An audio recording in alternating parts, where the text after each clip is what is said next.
Kawuok e weche mag nek kod thoe en jatend piny William Ruto wacho ni lokruok e sirkal mamalo ok nyal chak chor nyime kolando ni obiro riwo duond buche duto gi ageta mar loso sirkal mabiro nywako jo Kenya. Jalup jatend piny Rigathi Gachagua wacho ni wuoyo sirkal ochiwo thuolo ne jatend piny mar yiero jotend migepe molony.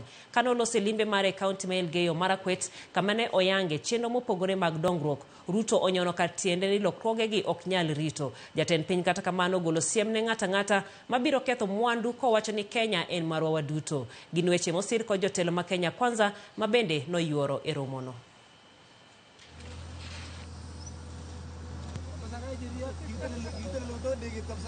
Mimi nimesema ya kwamba nitaongea na viongozi wote, tuungane, tuhakikisha kwamba tunatengeneza serikali ambayo itabeba Wakenya wote na itafanya kazi sio ya ubinafsi, sio ya chama fulani, sio ya kikundi fulani, sio ya sehemu fulani.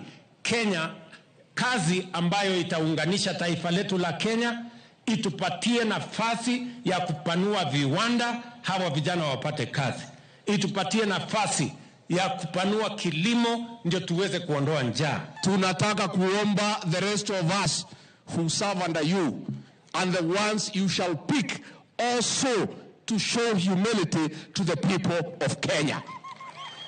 Sisi tungetaka wale tutapatiwa nafasi tuongeleshe wa Kenya kwa heshima, tuwanyenyekee wa Kenya kwa sababu ndio wametuajiri kazi. Wa Kenya ndio matajiri wetu.